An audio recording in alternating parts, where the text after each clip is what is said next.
Alejandro, bienvenido al podcast. Nada, un gusto y pues ya, un adicto a la fisioterapia más. Bueno, muchas gracias por la invitación y por el tiempo, obviamente. Cuéntanos, Ale, para quien no te conozca todavía, no te ubique, ¿quién es Alejandro Góngora? ¿A qué se dedica y qué se encuentra haciendo actualmente? Bueno, soy licenciado en fisioterapia de Uruguay. Hace más de 15 años me dedico a la fisioterapia, a la profesión, ya egresado. Hace por lo menos unos 10 años que doy formaciones internacionales a nivel de América, inclusive México.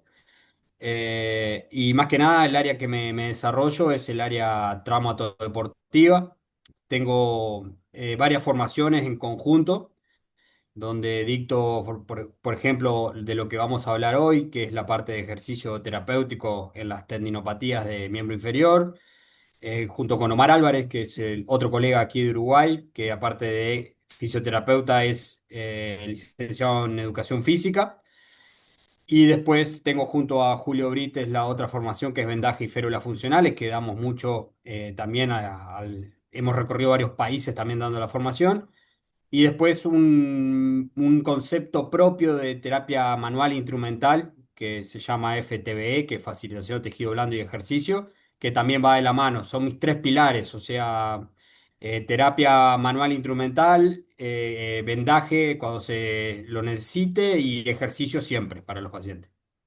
Excelente, Ale. Pues justamente el día de hoy estaremos hablando de la parte del ejercicio en el tendón, sobre todo, bueno, que bueno, ya hay todavía, a pesar de que se sabe, ¿no? Que el tendón, pues, la estructura que más necesita ejercicio y demás, tiene ahí cierta confusión, ¿no? A la hora de prescribir, a la hora de dosificar. Entonces, antes de ir arrancando y meternos de lleno, ¿qué fue lo que te llevó a interesarte específicamente en la fisioterapia del tendón? Bueno, todo esto surgió justamente en una reunión que me junté con Omar. Yo le contaba a él que me parecía, yo hasta este año daba clases en la universidad pública aquí en Uruguay. Tuve 7 años siendo docente de todos los años, de primero, segundo, tercero, cuarto año de la facultad. Y algo que notaba, la carencia no sé si pasa en México, pero acá pasa mucho, de la prescripción de ejercicio. El fisio como que le cuesta mucho armar los ejercicios, tener coherencia con lo que la patología está pidiendo en ese momento. Entonces, cuando me junté con Omar, que justamente, como te decía, es licenciado en educación física, aparte de fisioterapeuta, le decía que teníamos ese problema y él estaba se estaba dedicando mucho al tema del tendón. Y yo le digo, esa es una temática que tenemos que juntarnos para abordar mejor, porque justamente es un problema y es una de las disfunciones más comunes que hay acá, por lo menos en Uruguay, en la mayoría de la atención clínica que tiene el fisioterapeuta uruguayo, hay mucha tendinopatía. Entonces le decía, bueno, tenemos que juntarnos a planificar un poco qué es lo que está pasando con la dosificación de las cargas cuando trabajamos con un tendón, que la mayoría del oficio, a mi entender, trabajan exactamente igual como que si fuera un músculo. Entonces, ahí ya tenemos una diferencia grande y por eso cuando nos juntamos, como te decía, con Omar Álvarez, lo que hicimos fue planificar, unificar criterios y ver qué es lo último que se dice de evidencia acerca del tendón. Y nos ha quedado una formación muy completa con escalas específicas de los test de carga para cuantificar a ver cuánto es el dolor de ese tendón y después un programa de ejercicio también cuantificado en fases diferentes para que vaya desde lo más clínico, o sea, cuando el tendón está con su mayor dolor, a etapas más avanzadas cuando el dolor no está, pero el tendón todavía está necesitando de esas cargas. Excelente, Ale. De una manera sencilla e introductoria, ya que el podcast lo suele escuchar mucho estudiante, también personas egresadas que a lo mejor no están tan metidas de lleno en el mundo de las tendinopatías, ¿cómo explicarías de una forma sencilla lo que ocurre a nivel del tendón cuando lo cargamos con ejercicio? Bien, bueno, justamente de forma sencilla sería, nosotros dentro del tendón tenemos justamente las fibras de colágeno, ¿sí? Que justamente es una estructura que está hecha, que tiene su función en resistir justamente tensiones. Y cuando digo esto, es muy importante aclarar que el tendón muchas veces tiene que estar rígido a la hora de funcionar bien. Que muchas veces en las formaciones como que choca esta palabra, rígido, como que va en contra de algo de la fisioterapia, ¿no? Si tenés el músculo rígido, como que alguien viene y ya te lo quiere aflojar de una, porque ese músculo tendría que estar más blando. Es como que esa es la idea. En el tendón pasa lo opuesto con esas fibras de colágeno que muchas veces se pueden empezar a desorganizar por todo el tema de esas tensiones que se pueden generar en sobrecargas específicas. Entonces se puede ensanchar el tendón brevemente, que es lo que llama Jill Cook, ¿sí? A una carga adaptativa, ¿sí? Cuando justamente todo el sistema alrededor de las fibras de colágeno se agranda y lo que pasa ahí es que se pierde un poco esa rigidez del tendón momentáneamente porque hay más agua en la zona, toda la parte de la matriz extracelular está comprometida y justamente las tensiones, que es lo que necesita el tendón medir, las tiene complicadas. Entonces, ¿qué hace el ejercicio? Bueno, el ejercicio debería ir por el camino de encontrar que ese tendón que está en un proceso, ¿sí? Adaptativo, encuentre una carga adecuada para que esa tensión vuelva a ser la ideal para que la función muscular sea la adecuada, para movernos, para saltar, para lo que sea. Entonces, básicamente, el cuadro de disfunciones en fase que tiene Jill Cook organizado, que justamente vos lo explicaste en una de tus publicaciones de muy buena manera, con el ejemplo de un estadio lleno, ¿sí? Que lo recomiendo para los que no lo vieron, que lo bichen. Justamente ese traspaso de fases es lo que nosotros tenemos que hacer con el ejercicio terapéutico. Es ajustar el tendón, puede ser a veces sacando un poco de carga, a veces subiendo la carga y utilizando las diferentes contracciones. En este caso, nosotros arrancamos por la isométrica y después pasamos por diferentes etapas, ¿tá? Porque justamente una de las contracciones más conocidas o de más renombre que hubo en los últimos años fue la contracción excéntrica para el tendón. Pero hoy en día se sabe que justamente lo que más resultado le da al tendón son las cargas progresivas. Sí usar la excéntrica en algunos casos, pero no es que solo excéntrica, como algunos protocolos que también has hecho en tu Instagram. Has publicado, por ejemplo, protocolos de Alfredson, que fue como que el que arrancó con el tema de la idea del excéntrico en tendón. Y después hay otros protocolos, obviamente, en la vuelta que trabajan con ejercicio. Básicamente el ejercicio y tendón va muy de la mano porque es evidencia a nivel 1A, a nivel de lo que tiene hoy en día la evidencia para decir al tendón cómo hay que mejorarlo. Lo único que tiene mayor evidencia es el ejercicio. Excelente, Ale. Y comentabas algo interesante, que es esa parte del engrosamiento, ¿no? Del tendón, que Sí. muchas veces genera ese nocebo en los pacientes, sobre todo cuando viene derivado de una parte médica. No todos, pero sí la gran mayoría, ¿no? ¿Por qué? Porque, bueno, si bien sabemos que una tendinopatía viene de pues es 100% clínica, ¿no? No depende de un estudio de imagen. Muchas veces este engrosamiento lo ven como algo malo, ¿no? Que se va a romper el tendón, una adaptación negativa. ¿Qué opinas al respecto? ¿Y por qué está errónea esta idea? Bueno, justamente por lo que te explicaba, ese ensanchamiento momentáneo del tendón es lo que el cuerpo necesitaba hacer para soportar esa nueva carga.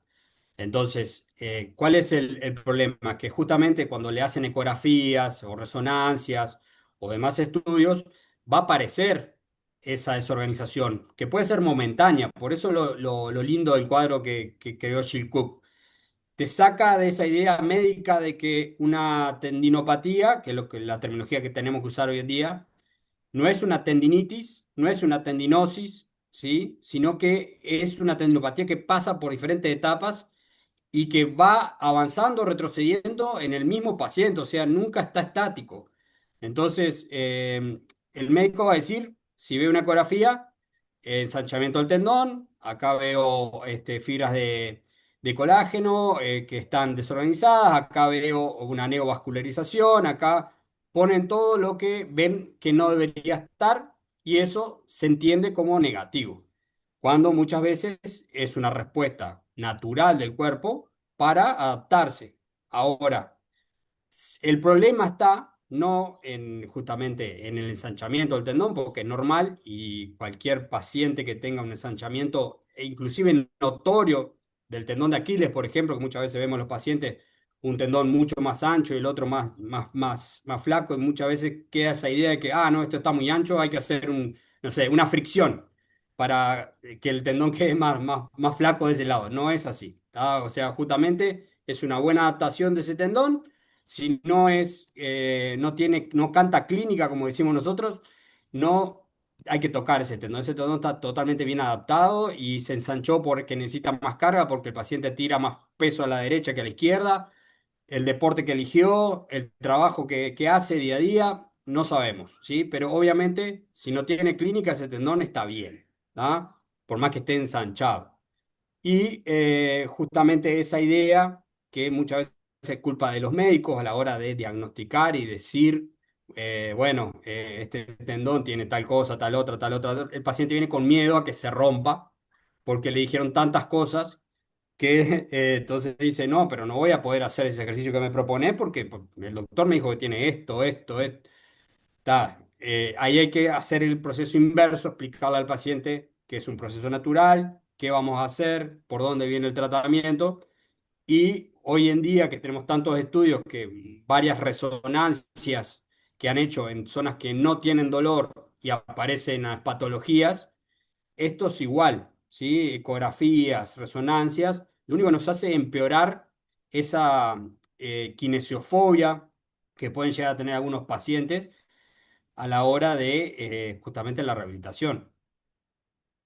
Sí, totalmente. A ver, yo creo que de las cosas que más se escuchan, que a veces por desconocimiento, ahora que está de moda también la ecografía entre fisioterapeutas, bueno, al menos aquí en México, pues muchas veces te enseñan eso, ¿no? De que un tendón engrosado es una mala adaptación.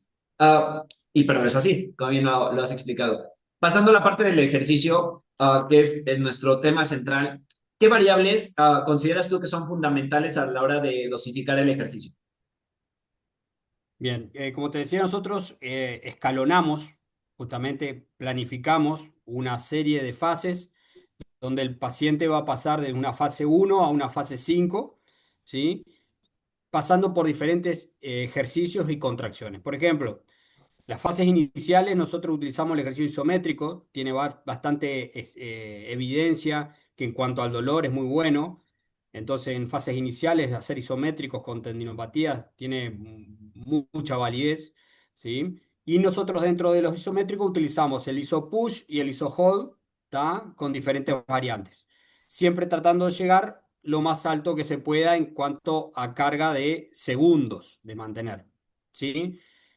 También tenemos que tener en cuenta que la carga no va solamente en cuánto aguanta el isométrico, sino cuánta carga extra le ponemos para que el paciente haga el ejercicio.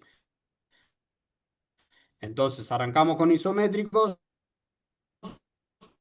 siempre con alguna carga extra, que sería la carga como ideal para llegar al final, pero entendiendo que no todos los pacientes son deportistas de élite, ¿sí? Que son capaz deportistas recreacionales, que son personas que trabajan en la construcción, pero tienen una tendinopatía. Bueno, a esa gente hay que adaptarle e ir subiendo a poquito. Entonces nosotros arrancamos con los ISO push, arrancamos con contracciones de 10 segundos y los ISO hold, sí, los que son más tolerables para el paciente, los aguantamos un poquito más, 15 y vamos subiendo 20, 25 hasta 30 segundos a aguantar un isométrico. Esa sería la primera fase. Después pasamos a los isotónicos, que serían los ejercicios que hacemos regularmente para el que está escuchando, lo que hacemos en el gimnasio, que son los ejercicios de rango, que con las contracciones musculares normales, como la concéntrica y la excéntrica. Más que nada la concéntrica, que es la que se hace en el gimnasio, ¿sí? Porque todo el mundo después deja caer el peso muchas veces en los ejercicios, pero más que nada ahí dividimos esa fase de isotónicos en rangos parciales, que nos ayuda mucho en los temas de tendón, de que siempre hay pacientes que dicen, por ejemplo, tendón de Aquiles está haciendo punta de pie y cuando sube al final, recién le duele al final del recorrido. Y abajo, de abajo hasta ese punto, no le duele. Entonces usamos en primera instancia esa fase con un isotónico parcial, varias repeticiones y pasamos después al isotónico con rango total cuando el paciente lo tolere.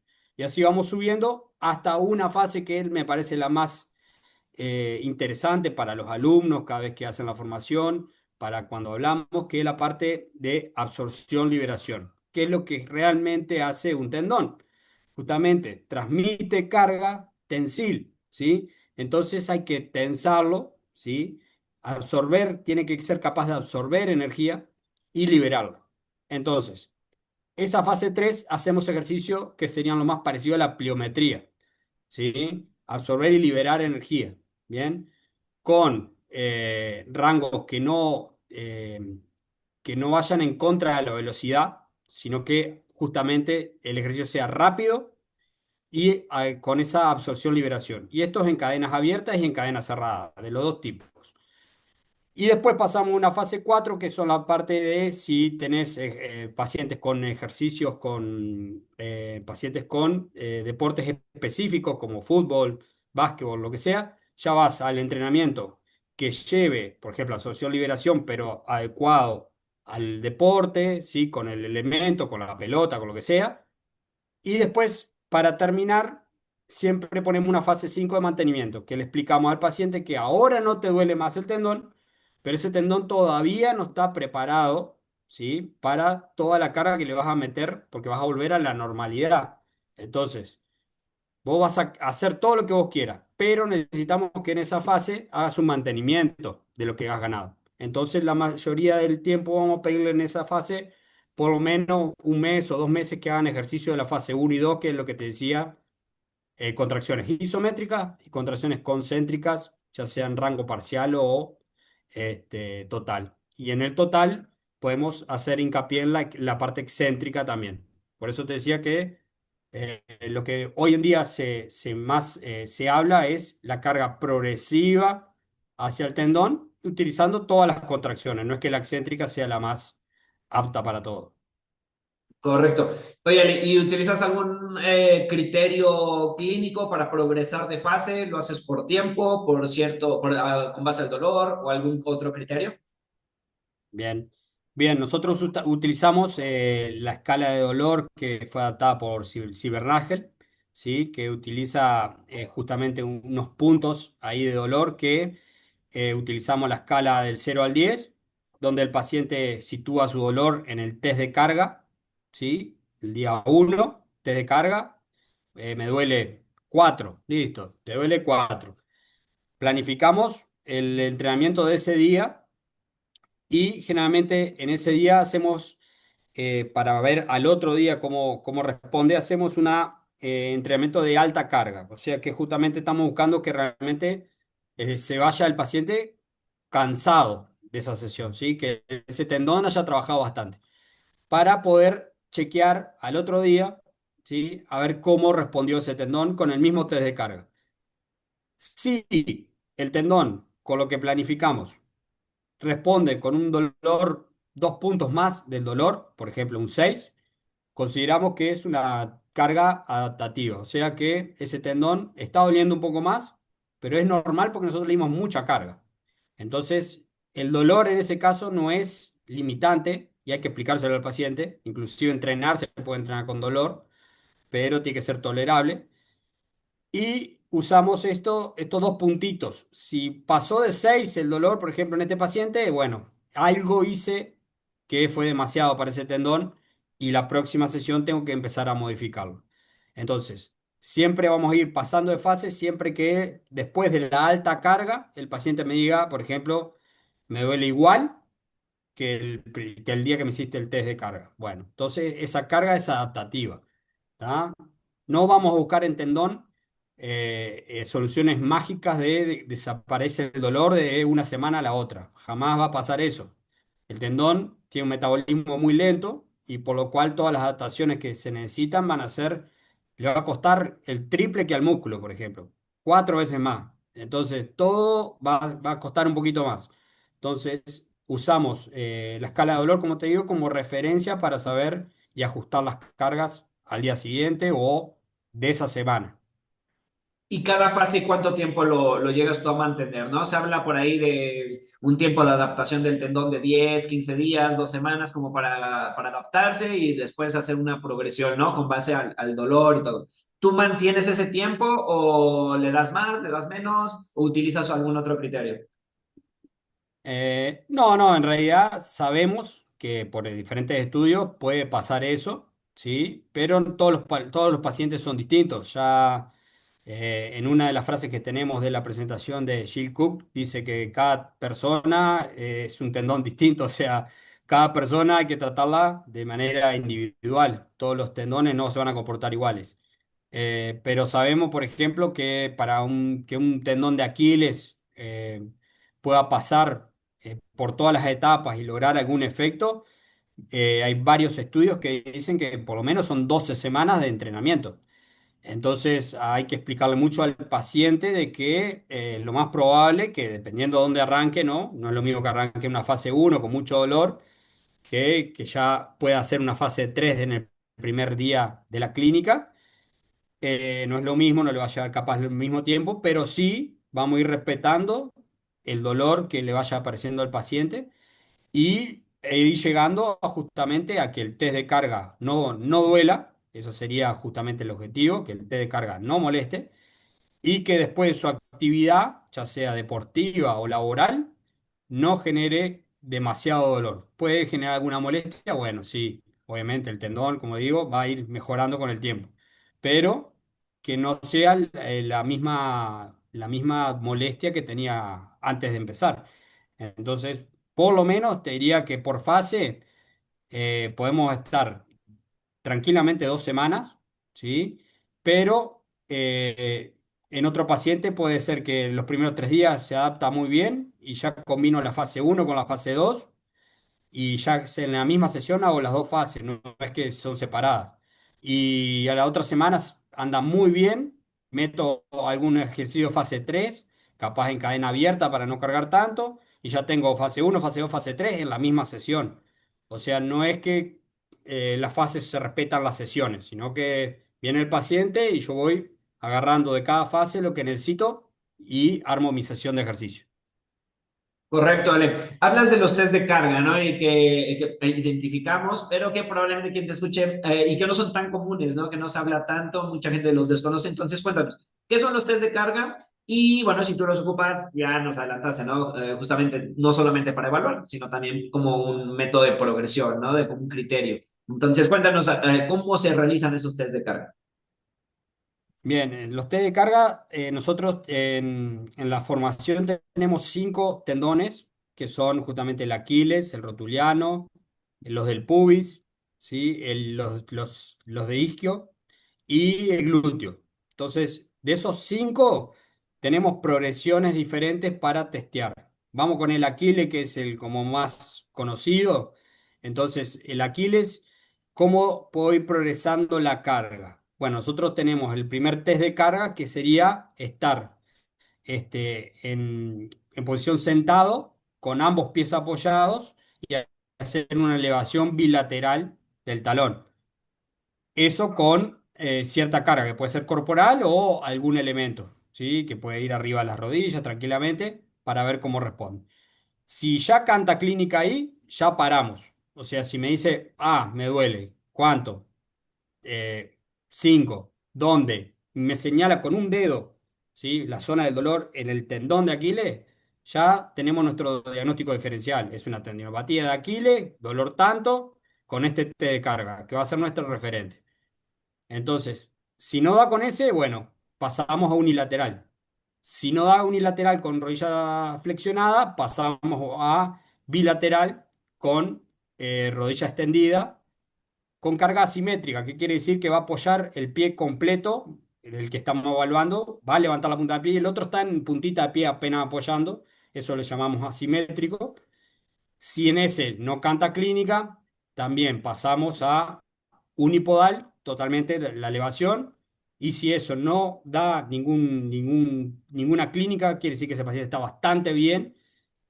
Vamos a los saltos, que es lo que decíamos de absorción-liberación. Si no da en los isométricos, que son los test de carga, vamos a justamente a ver cómo absorbe y libera la energía del tendón. Y ahí le damos saltos, saltos, saltos, y si no salta, si salta bilateral y no le duele, pasamos a unilateral, y si no le duele ahí, claramente no es una tendinopatía, porque claramente tendría que decantar algo de clínica con esas secuencias. Entonces, no solamente nos da el dato, el valor de cuánto es el dolor para ese paciente específico, sino que también nos identifica que sea realmente una tendinopatía y no sea otra cosa. También que puede estar relacionado con un dolor en la parte posterior de la pierna. Excelente, Ale. Y bueno, como bien lo comentabas, ¿no? No nada más como para evaluar, sino también con ese criterio de ir progresando entre fases, pues es como se puede adaptar este test de carga, ¿no? Y prácticamente en cualquier tendón. En cuanto a los protocolos de ejercicio, ya por ahí comentabas, ¿no? Acerca del de Alfredson, que bueno, pues es el más estudiado desde los 70s, y ahora el tema de los isométricos, que en los últimos años se ha puesto de moda. Y bueno, actualmente parece que el protocolo de HCR, ¿no? Es también como de los que más se llegan a utilizar cargas altas, tiempos bajo tensión. En tu día a día, en tu práctica clínica, ¿te inclinas sobre alguno? ¿Los llegas a combinar? ¿O qué resultados has tenido con uno, con otro, de acuerdo más a tu experiencia? Sí, bueno, en la clínica día a día, los HCR son bastante útiles. Nosotros los ubicamos en la fase 2, ¿sí? Que justamente son la fase concéntrica-excéntrica, que hay movilidad, ¿sí? Pero justamente el HCR lo que indica es justamente mucha carga para justamente esa adaptación que necesita el tendón. Entonces, el HCR me funciona muy bien, pero muchas veces en la clínica no tengo tanta carga como la necesaria para hacerlo. Entonces, muchas veces lo mando a hacer en el gimnasio. Entonces, si va al gimnasio, bueno, fíjate, acá lo estamos haciendo con tanto peso y mirá que te está sobrando repeticiones, esto no es lo que queremos que llegues de casualidad a a un par de repeticiones. Entonces, necesitamos que vayas al gimnasio y que cargues así. Bueno, ahí generalmente cuando son deportistas lo hago porque justamente tienen esa posibilidad. Y cuando son personas que no van al gimnasio, intento justamente seguir estas fases, como te decía, respetando todas las fases y no cargando tanto, sino que ir a otros juegos que tenemos dentro de la prescripción de ejercicio. Series, repeticiones, tiempo que utilizamos, descanso entre series, eh, el rango de movimiento, como estuvimos hablando. Usamos muchos focos externos para que no se vuelva tan aburrido los isométricos, por ejemplo. Eh, Depende del paciente, es lo que combino. Te diría que uso mucho las fases como te explicaba, y si es paciente deportivo, uso bastante el protocolo HCR para mandárselo al gimnasio. Excelente, Ale. En el tema de también de los agentes físicos, llega a haber ahí mucha controversia, ¿no? Independientemente de su evidencia, pero sobre todo por el tema de que van a proporcionar analgesia, ¿no? Entonces, colocarlos al inicio, colocarlos al final, tú llegas a utilizarlos, de plano eres más tipo a Jill Cook, ¿no? Que si te metes a su Twitter es súper radical con los agentes físicos, o preferirías más como una parte de analgesia. ¿Qué opinión tienes ahí al respecto? Bien. Mirá, nosotros, algo que hablamos recién es el test de carga, ¿no? El test de carga me va a va a decir el paciente que si le duele, justamente, si no tiene nada, que lo haya limitado ese dolor, que lo haya cubierto en algún momento. Entonces, para yo saber cómo está ese tendón realmente, no le puedo aplicar ni siquiera calor, nada, para que justamente me dé lo que realmente está pasando. Entonces, en el test de carga directamente lo que hacemos es inclusive lo recomendamos hacer en la mañana. que generalmente las tendinopatías en la mañana es cuando sienten la mayor incomodidad, ¿sí? Porque después tiene un mecanismo on-off, la tendinopatía, que cuando el cuerpo empieza a calentar, ¿sí? Empieza a desaparecer el dolor. Entonces, a muchos pacientes les cuesta venir a la fisioterapia por eso, porque dicen, no, después que camino un poco se me va y no le presta tanta atención hasta que no puede caminar más. Que ahí sí, ya tenemos una tendinopatía degenerativa, como estábamos hablando del diagrama de flujo de Chilcoot. Entonces, eh, no utilizamos para nada ningún elemento que me bloquee el dolor, que me dé esa falsa ilusión de que no le duele al paciente, porque el dolor lo necesitamos para el ejercicio. Necesitamos que él me diga, bueno, esto me duele 8. Bueno, ese 8 es real. Lo mismo si se toma un analgésico antes de venir. No me sirve, porque yo quiero saber justamente qué dolor realmente está experimentando. Porque si yo está bloqueado con analgésico, está bloqueado con, no sé, un TENS, está bloqueado con tecarterapia que le hicieron antes, y le pido que me haga un té de carga y dice, no me duele absolutamente nada, yo, confiado, digo, ah, perfecto, estamos para una fase de absorción-liberación. Vamos, dale, salte, salte, salte, salte. Y al otro día no se va a poder mover esa persona. ¿Por qué? Porque justamente perdí la información más importante que tenía, que era cuánto le molestaba a la persona. Entonces, bloquearlo con agentes físicos no lo utilizamos. Entiendo que hay algunas evidencias de, por ejemplo, EPI, MEP, que son todas terapias intratisulares, ¿sí? Con agujas. eh, la pueden usar, yo no estoy en contra, pero en días que no hagan ejercicio o que no hagan los test de carga, porque si no van a bloquear mucha información y se van a perder mucho de lo que pueden realmente hacer. Y como le dije al principio, la mayor evidencia la tiene el ejercicio. Entonces, nuestra mayor prioridad debería ser el ejercicio. Claro, totalmente de acuerdo contigo en toda esa parte, ¿no? El dolor, pues, como lo has dicho, va a ser el que nos va a ir indicando prácticamente la dosis del ejercicio, que bueno, va a ser lo más importante para esta recuperación, ¿no? Y hay quien, bueno, llega a utilizar a lo mejor algún agente físico después de los test de carga, pero al final, ¿no? Como para que el paciente no se vaya dolorido y nada. Ya que lo has tocado el tema de las técnicas invasivas, que te prometen por un tema de marketing esa regeneración más rápida o recuperación más rápida del tendón y que vas a estar de antes. ¿Qué opinión tienes al respecto de todas estas herramientas? Desde la parte personal y la parte pues también científica, ¿no? Pues bueno, ya ahora hablaremos de esta analogía de Jill Cook, que dice que hay que tratar la dona, no el agujero de la dona, ¿no? Y la mayoría de técnicas invasivas pues va a tratar ese agujero, ¿no? Donde ya hay muerte celular, no hay nada por hacer ahí. Entonces, ¿qué opinas acerca de estas técnicas? Bueno, justamente te iba a decir eso, lo de la dona.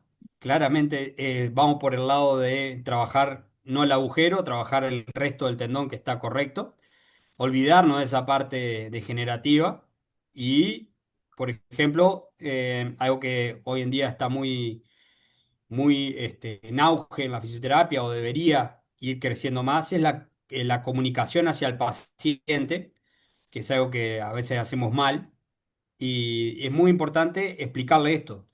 El médico le va a decir que tiene un 5% del tendón degenerado, roto, afibrosado, como le quiera decir, el paciente ya se asusta. Cuando viene a mi consulta, le digo, mirá, vos tenés un 95. Olvídate ese 5 que salió en la ecografía, en la resonancia. No, no, no me interesa.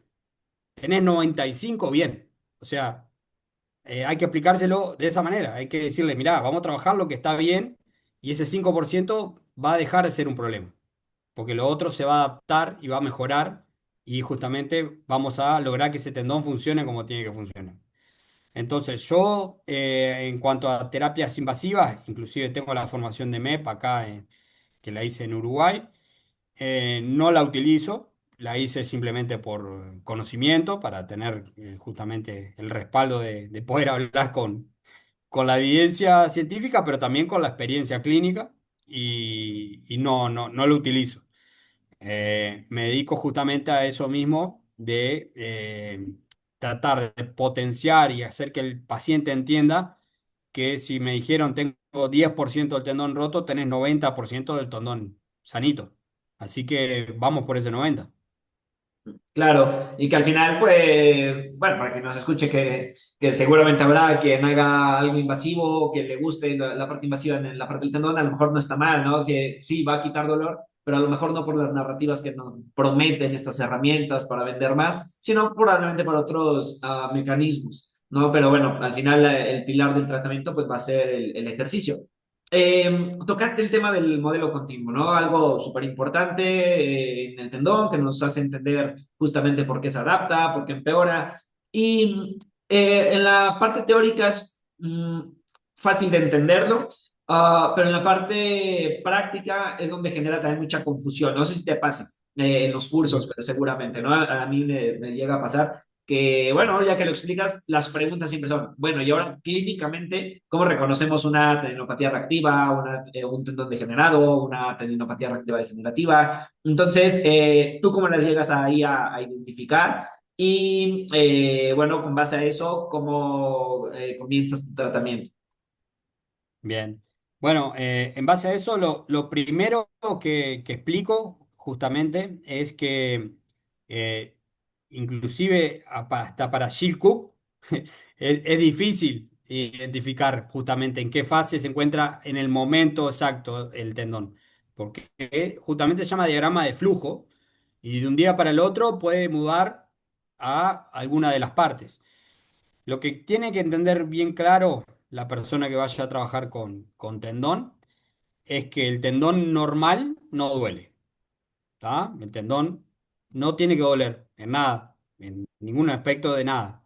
Ni cuando me levanto, ni cuando hago demasiado ejercicio, no debería doler, ¿tá? Ahora, cuando me pasé de alguna actividad, porque realmente corría 10 kilómetros y hice 25 y el tendón me empieza a molestar, es lo que Shilku llama como justamente lo que decía, se engrosa el tendón por proceso de que justamente fue demasiado y hay una, una tendinopatía reactiva, ¿tá? Que puede ser justamente por exceso de carga. Ahora, la primera vez que me duele el tendón, yo puedo volver tranquilamente a tener un tendón normal sin molestia con menos tiempo de tratamiento, si lo agarro a tiempo, ¿ah? Que generalmente Jill Cook dice que las tendinopatías reactivas pasan las primeras fases en adolescentes que hacen deporte, ¿tá? O sea, tempranas edades. ¿Sí? Entonces no voy a poner una tendinopatía reactiva a una persona mayor de 50 años con una tendinopatía, ¿sí? Entonces esa sería como la primer idea, que las tendinopatías reactivas generalmente aparecen en jóvenes que o por el crecimiento o por una carga excesiva empiezan a tener esas molestias. Si se vuelve a adaptar, vuelve a ser un tendón normal. Después se sigue hacia abajo, que aparece ya la parte de la parte desestructurada, que quiere decir que ahora sí, a nivel ecográfico, va a haber ese colágeno no va a estar tan alineado, sí va a haber un aumento, sí, en toda la parte de la matriz extracelular, sí, y ahí está el detalle de Jill Cook, que utiliza la ecografía como para dirigir de que está desestructurada. O sea, no es no utiliza para cuánto sea la función, porque sí lo utiliza para saber si está el colágeno desorganizado, si hay mayor matriz o no, y ahí mete esa tendinopatía desestructurada, que quiere decir que, bueno, obviamente ya me pasé de la reactiva, corrí esos 25 kilómetros y al otro día no le presté atención y corrí 25 kilómetros y estoy ahí en eso de que el tendón no le dio el tiempo para volver, ya que habíamos hablado del metabolismo lento del tendón, ya sea para mejorar y para empeorar también, o sea, no es algo de un día para el otro. Entonces, esa tendinopatía estructural la ubica mucho con ecografía. Entonces, los fisios que utilicen ecógrafos durante las sesiones podrían ubicar esa fase, ¿tá? Mirando la ecografía. Pero en cuanto a la clínica, no podría decir si está en una reactiva, desestructurada eh, o entre medio, porque justamente puede pasar con el mismo dolor por las mismas fases. ¿Tá? En cuanto a dolor clínico, podría estar en cualquiera de las dos. ¿Tá? Y obviamente si sigo, ya viene la parte de degenerativa, ¿tá? Que quiere decir que ahora sí, ya a nivel ecográfico de vuelta, se notan muchas más fibras de colágeno que están desorganizadas, el tipo del colágeno ya no es el tipo uno, ya pasa a ser el colágeno más débil, y ya hay un desorden importante en lo que es esa tensión que debería soportar el tendón. Entonces, otra vez volvemos a la idea de, en esa etapa, ¿qué hago? En esa etapa, ¿hay algo para hacer con ese tendón? Si yo hiciera y me diera por la ecografía, diría, bueno, este tendón no sirve para más nada, porque justamente este tendón tiene todo esto que está mal. Pero obviamente, si voy con la aguja a tratar eso, y quiero solucionar eso, voy a enfocarme en esa parte mala. Nosotros, en la otra parte, que es la parte buena, es donde deberíamos apuntar el ejercicio. Por lo menos la parte de ejercicio debería apuntar esa parte. La parte que sea invasiva, sí van a apuntar a ese hueco, a ese lugar, pero nosotros deberíamos apuntar por el otro lado. Entonces, ¿qué, qué correlación tiene el diagrama de flujo con el sistema de fases de entrenamiento? Y va a estar bastante limitado a la persona. O sea, no podemos poner a un protocolo estricto de, por ejemplo, cuando esté en fase reactiva, hagan isométrico solamente, cuando estén en regenerativo, degenerativo, hagan fase 2 y 3 y no tiene correlación directa. Entonces, es tan interesante el tema del tendón que uno tiene que estar actualizándose constantemente para ir viendo qué ajustes tengo que hacer. Y es básicamente lo interesante de la temática, porque si uno le dedica tiempo a esto, se va a dar cuenta que cada planificación que hizo con sus pacientes no es igual, por más que sean 50 tendones de Aquiles, no hiciste exactamente lo mismo en ninguno de tus pacientes. ¿Por qué? Fue adaptándose distinto, te fueron indicando de ciertas cosas, algunos necesitó más reposo. Yo utilizo vendajes, por ejemplo, para algunas etapas. eh, Fue necesitando diferentes cosas que, bueno, las fui utilizando o no. La manipulación instrumental también la utilizo. O sea, voy viendo qué necesita mi paciente, pero no me olvido que el objetivo principal es que mi paciente, si le gusta el fútbol, es que juegue al fútbol. Si trabaja en la construcción, que vaya a trabajar la construcción el tiempo que necesite sin dolor. Entonces no me olvido del objetivo. Y el objetivo es lograr la función del paciente a base de ejercicio y carga. Punto final. Totalmente. Ale. El tema, ya para ir cerrando la parte del ejercicio, ¿tú cómo llegas a planificar tus sesiones, no? Porque habrá algunos colegas que dicen, no, pues por ejemplo, si utilizan el HCR una vez a la semana, si utilizan algún otro protocolo dos, tres veces a la semana, que es lo que normalmente se recomienda, ¿no? Y tener su respectivo descanso entre cada sesión. Entonces, ¿tú cómo lo ordenas? Y lo más importante, ¿cómo educas al paciente para que no haga de más, ¿no? Porque a veces esa mentalidad del paciente, ¿no? Que entre más haga es mejor. Y en este caso, bueno, ningún tejido, y en el tendón es todavía más individualizado y donde necesitas más descanso para lograr estas adaptaciones. Entonces, ¿tú cómo planificas y cómo educas al paciente en ese aspecto? Bien, la planificación se hace semanal. Es algo que, que se pueden capaz planificar un poco menos y uno va viendo en el día a día qué es lo que puede ir haciendo con el paciente. Es algo que nos falta mucho a los fisioterapeutas, la parte de planificación. Generalmente nos encontramos que si no está estandarizado lo que tiene que hacer el lunes, martes, miércoles, jueves, viernes, el fisio como que decide sobre el día lo que va a hacer. Lo cual en tendinopatía es complejo. Es un error trabajar de esa manera porque vas a tener tu paciente, si viene 5 veces a la semana, no es lo mismo que venga 2 veces a la semana. Entonces, si viene las 5 veces no le puedes hacer 5 días de alta carga, jamás. Porque el metabolismo del tendón, como estuvimos aplicando, es adaptativo.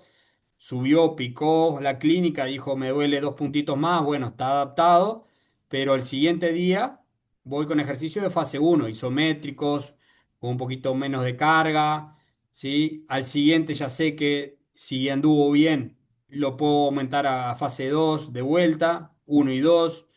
Y, por ejemplo, si vino 3 veces en la semana, hago alta carga, media carga o baja carga, depende cómo haya andado, y media carga el tercero. Y vuelve a la otra semana para hacer la alta carga, ¿sí? La alta carga sería el HCR si alguno utiliza ese protocolo. Si no lo hago, si no lo hace conmigo, ya sé que el miércoles, por ejemplo, va al gimnasio. Bueno, lunes conmigo, miércoles gimnasio, alta carga. El jueves que me haga el test de carga a ver cómo anduvo adaptativo ese tendón, que me lo mande por mensaje, por más que no venga conmigo. Y el viernes, según el resultado del jueves, defino si es media, baja o qué carga voy a definir. Entonces la planificación es semanal. Hay que justamente sentarse y pensar un poquito. Entonces es difícil con respecto a otras patologías que capaz es un poco más sencillo no ponerse tanto a pensar en cuánto va iba acá, cuánta carga, cuánto levantó, 10 kilos, ahora va a ser 15, ahora va a ser, bueno.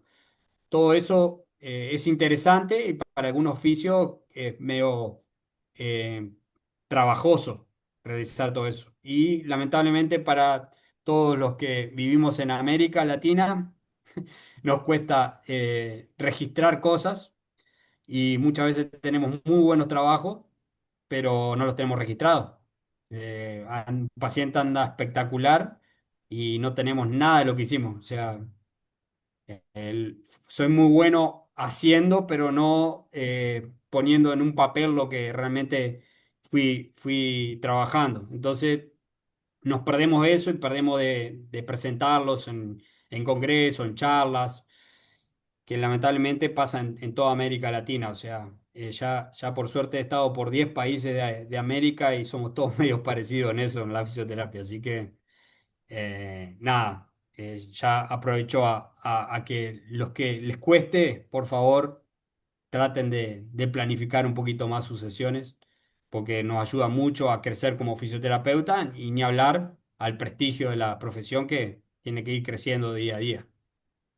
Claro, y sobre todo en la parte del tendón, ¿no? Donde te decía al inicio, o sea, si el ejercicio pues siempre va dosificado, en el tendón todavía más, y llevar ese control de cargas de una manera correcta, bien planificada, pues bueno, hará que puedas tener un éxito más seguro en el tratamiento. Ya para ir finalizando, vale, tres preguntitas más. La primera sería, ¿qué técnicas o abordajes en el tendón, aparte de la fisioterapia invasiva, consideras que están sobrevalorados?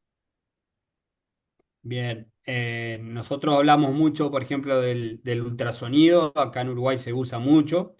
No hay ninguna evidencia de que ayude en absolutamente nada al tendón. Nosotros, por lo menos, intentamos que eso lo dejen de hacer. Tratamos de separar eso. Después sabemos que las terapias invasivas tienen algunos resultados. No, no es que los quitemos, sino que justamente le hicimos, nosotros no trabajamos con eso, pero pueden trabajarlo sin problema. Obviamente que colocarle calor a un tendón no le va a cambiar mucho, por esto que estábamos hablando del metabolismo lento que tiene.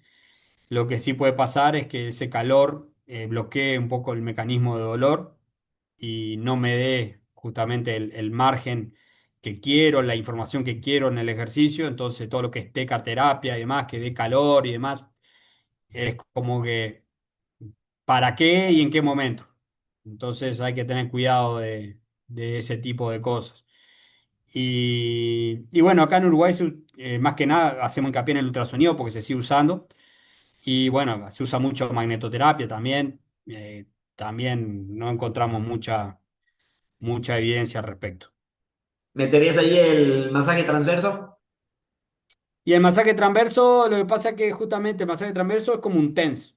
Nosotros, en realidad, Lo que si duele. vos querés, si vos querés sacarle el dolor al paciente, provocándole más dolor, funciona por justamente el mecanismo de compuerta y demás. Sí, le sacás el dolor, pero ¿le soluciona algo al paciente? Y no, justamente se lo sacaste en ese momento. Para eso que se apriete él con su propio dedo y que se lo haga en la casa cuando quiera y ya está. No despreciaría el tiempo en eso. Sí, si encuentro justamente alguna adherencia miofacial en la parte de la cadena posterior, sí trabajo. Por ejemplo, los isquios muy cortos por toda la cadena, ¿sí? Que justamente perjudique a la hora de hacer algún ejercicio, que quiera hacer un peso muerto o que quiera hacer algún ejercicio de explosividad. Entonces, evalúo la cadena posterior en sí y si encuentro alguna restricción, que algo lo pueda hacer con terapia instrumental manual, lo hago, pero no casi nunca tocando la zona del tendón. Siempre muy, muy distal, muy global sobre la cadena, pero sobre el tendón mismo casi nunca hacemos nada. Claro, no, que no tiene ningún sentido, ¿no? Y creo que coincidimos al final. Conviene justamente, si el objetivo es el dolor, pues se conviene en la parte de los ejes isométricos, donde ya estás aparte implementando una carga, ¿no? Y logrando ese efecto de mecanotransducción. Y antes dabas algún consejo o recomendabas algo en las tendinopatías que actualmente ya no lo hagas. Sí, claro, me da vergüenza, pero sí, claro. Estiramiento. ¿Por qué? Eh, Cuéntanos. no, o sea, básicamente hubo momentos de que el estiramiento se usaba para todo, ¿sí? Y obviamente el estiramiento, lo que está produciendo en el tendón, es justamente lo que el tendón no le gusta. O sea, el tendón, el mecanismo de ruptura del tendón es ese. Es cuando el tendón excede su límite de capacidad de locación y se termina rompiendo. Entonces, básicamente, con la elongación del tendón, lo que estamos haciendo, que lo mandan muchos médicos acá, eso sigue así, lo que estamos haciendo es provocar justamente mayor separación, mayor ruptura, mayor inflamación por esa tensión excesiva que estamos generando, que lo que necesitamos nosotros justamente es que justamente ese tendón se rigidice. ¿Tá? No es que se elongue, porque no necesita elongar nada. Inclusive cualquier paciente de tendón de Aquiles, si quieren, lo ponen a hacer una elongación sin tener en cuenta el dolor y va a tener el mismo rango de movimiento de un lado o del otro. O sea, no tiene ningún sentido elongar un tendón. Correcto. Y como nueva última pregunta, si tuvieras que darle un consejo corto, claro, a un fisio que apenas va ingresando a la parte del ejercicio, que le va gustando la parte del tendón, ¿cuál sería? Paciencia. Y mucha. La verdad que sí, que se va a encontrar con un mundo de evidencia, se va a encontrar con muchos fisioterapeutas que están haciendo buenas cosas a nivel mundial, referentes en la temática, que realmente tiene que leer mucho si se va a dedicar a cualquier área de la fisioterapia, pero en el tendón van a tener que chocarse muchas veces con noticias que, bueno, antes era así, ahora hay varios estudios que están mostrando otra cosa, y si pasó esto, ¿por qué pasó así? A ver cómo lo ajustamos. Y va a ser una carrera continua de aprendizaje. Entonces, es una temática que necesita mucha paciencia, perseverancia, mucho pienso, mucha clínica y bueno, es apasionante por ese lado porque justamente cada vez que te encontrás con un colega o como vos en tu caso que publicás cosas constantemente de tanta buena calidad que nos facilita mucho a los que estamos al palo, trabajando, trabajando y a veces no tenemos un segundo para parar a ver las cosas nuevas a partir de cosas que publicás vos, por ejemplo. Uno dice, ah, mirá, este artículo no lo había visto, a ver qué dice. Y bueno, ahí dice, ah, bueno, vamos encaminados. Encontrarse cosas que uno dice, ay, no, mirá, estoy haciendo lo contrario, también puede llegar a pasar. Pero por suerte, nosotros hemos hecho un camino interesante en este mundo del tendón. Y hasta ahora, hace poquito, Omar me mandó un artículo del 2025 de parámetros de tendinopatía aquilia, que lo leímos de varios expertos y apunta a lo que estamos enseñando. O sea que justamente estamos contentos de ir por el lado donde van todos, ¿sí? Que muchas veces también te lleva a aprender en base a conocimientos que te van dejando otros colegas, pero también si no estás de acuerdo en algo, que eso también es un consejo, estudiá hasta que te saques totalmente la duda de que realmente si lo estás dudando de alguna manera, que no tenga ninguna duda en lo que estás diciendo, sino que justamente clínicamente y científicamente estés alineado con lo que pasa actualmente. Básicamente es paciencia y actualización constante. Excelente, Ale. Y también esa paciencia a la hora del tratamiento, ¿no? Porque de ahí es cuando, si no se conoce todo esto, es cuando pasan a lo mejor 7 días, 10 días, y si no sabes que ese es el periodo de adaptación del tendón, es cuando se empieza uno a desesperar, a frustrarse y a cometer locuras, ¿no? Donde ya se recurre a muchas técnicas de las que hablábamos que a lo mejor están sobrevaloradas, ¿no? Técnicas invasivas, un SIREX, estiramientos. Entonces, por eso también toda esa importancia y esa paciencia que bien comentas. Y pues nada, amigo, hemos llegado ya al final del episodio. Antes de despedirnos, ¿en dónde te pueden encontrar en tus redes? Y bueno, pues como lo comentaste al inicio, ¿no? Ahí pueden encontrar formaciones tuyas, no solo de tendón, sino también de vendajes, con Julio, que ya lo tuvimos también en el podcast, y Sí. de terapia manual. Entonces, ¿dónde pueden encontrarte? Bueno, mi Instagram es gaf-sudamérica, gaf-sudamérica. Y bueno, ahí en esa red publico todo, publico los artículos o los casos clínicos que voy haciendo con mis pacientes, que básicamente mi red va mucho por ese lado, por casos clínicos que voy tratando de subir para que le ayude al otro oficio que tiene capaz un caso similar y que él me pregunte, mirá, tengo un paciente similar, ¿qué hiciste acá? ¿Cómo lograste este resultado? Ese intercambio me parece interesante. Y bueno, voy por ese lado, más por lo clínico y justamente por promover todo lo que se pueda de la fisioterapia a nivel de América. Ahora, por ejemplo, vamos con Omar para Chile, vamos a estar en Temuco, Chile, con la formación en octubre por primera vez y va a ser mi 11.º país de América porque nunca estuve en Chile. Así que un paisito más para tachar ahí, por suerte. Y bueno, seguir trabajando en esa parte. Así que bueno, si me quieren seguir ahí en GAF-Sudamérica, bienvenido sea. Y por cualquier consulta también a las órdenes. Enhorabuena, Ale. Y bueno, pues ojalá pronto también te tengamos en México para alguna otra formación. Y pues nada, muchísimas gracias por haber aceptado la invitación, por darte tu tiempo, compartirnos un poco de tu experiencia. Y pues ya sabes, invitado para cuando gustes volver. Dale, muchísimas gracias.